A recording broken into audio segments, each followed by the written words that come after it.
Hipfig Travel Channel offers DIY travel video guides for more than 25 cities in Asia, US, and Canada. If you like this video, then subscribe, give us a thumbs up, or a comment. Hey everyone, welcome to Hipfig's travel guide series on Dubai, United Arab Emirates. In this video, we're going to be sharing our experience through the Dubai International Airport, airport code DXB, and hopefully this will help and guide you through your next trip to Dubai. The main airport in Dubai is Dubai International Airport. Not only is it one of the busiest in the world, but one of the largest airports. You'll understand once you get here. We flew Emirates Airlines from Mumbai to Dubai. It was a quick 3-hour flight, and I think we spent more time at the fancy Mumbai International Airport than the flight itself. We were greeted with a beautiful sunset while landing. Our first impression of Dubai is that it's a modern city, and it has traffic and everything else along with the modern city.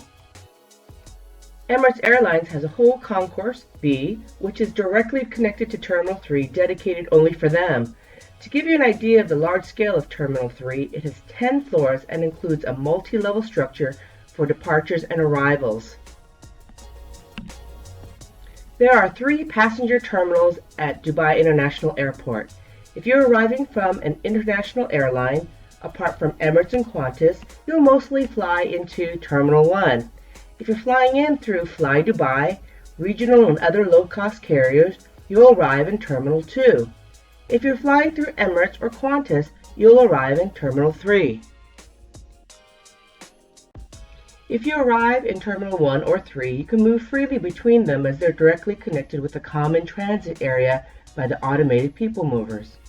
Terminal 2 is on the opposite side of the airport from Terminal 1 and 3, and if you're transiting to or from Terminal 2 to the other terminals, there's a shuttle service which will take about 30 minutes.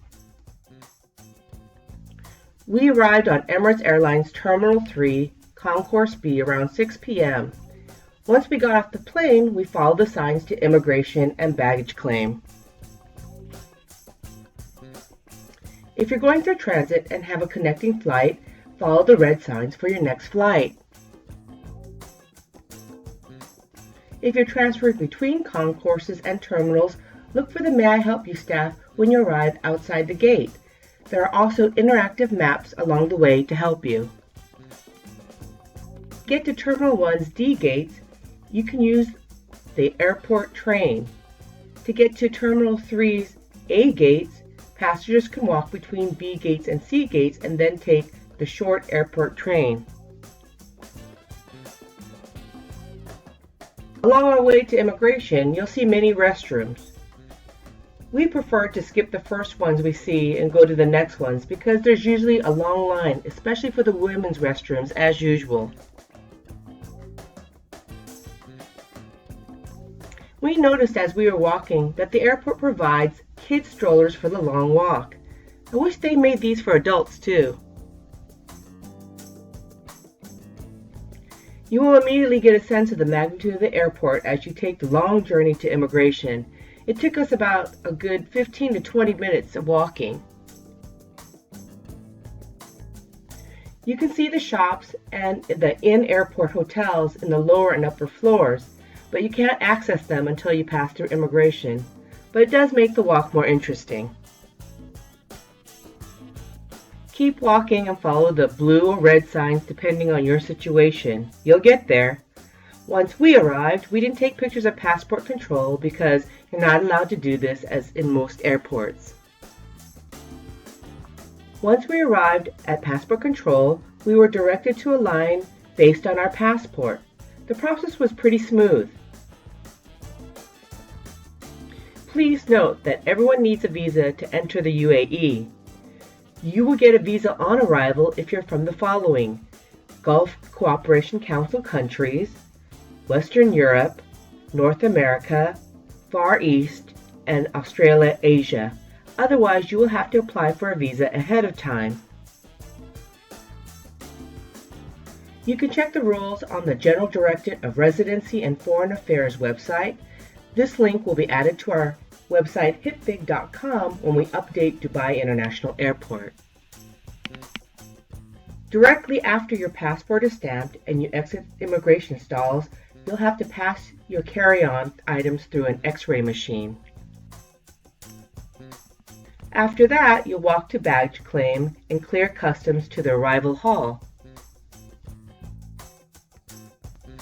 There are several currency exchange counters from different companies like Travelex and local banks. There is one currency exchange counter in the baggage claim area, but this is not the only one you'll encounter.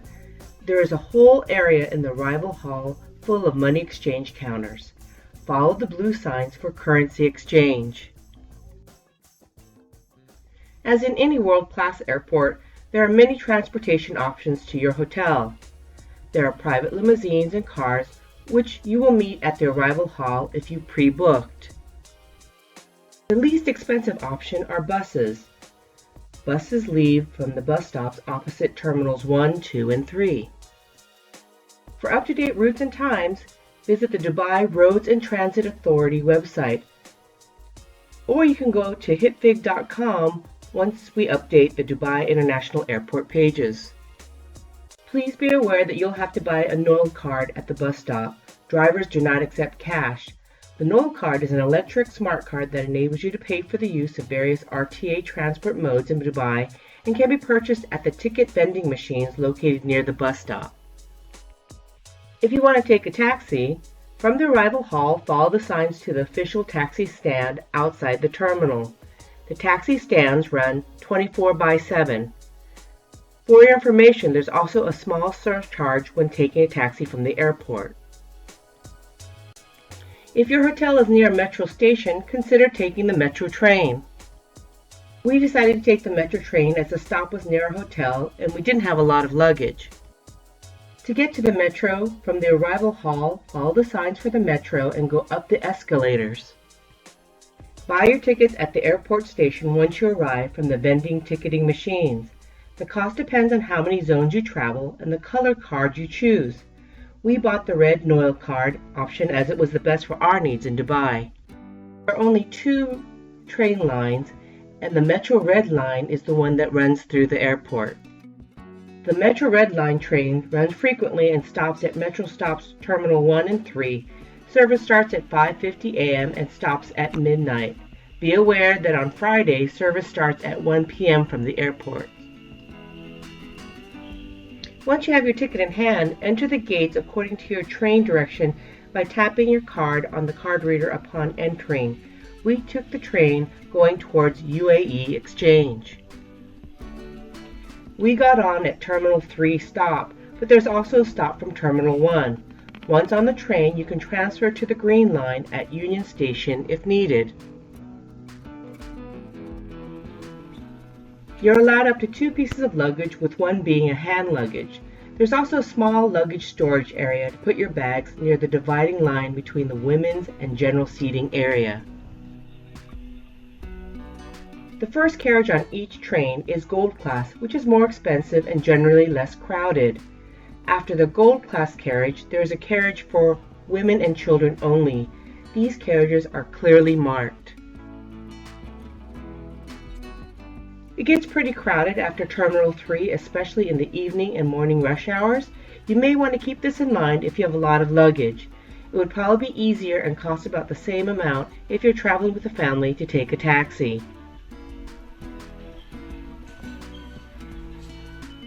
Once we arrived at our stop, we tapped out our tickets on the card reader and we walked a short distance to our hotel.